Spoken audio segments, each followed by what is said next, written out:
আশ্বিন মাসে বাপের বাড়ি আসেন ভগবতী।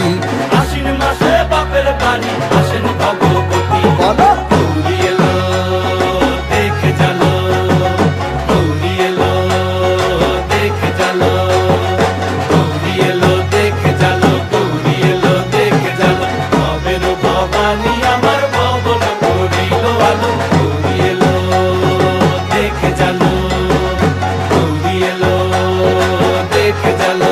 ও দেখি সিংহের উপর উইঠা চুরি, অসুরের টিকি দড়ি, গলায় দিছে সাপ জড়াইয়া বুকে মারছে খুঁচা। কি দুঃখিতে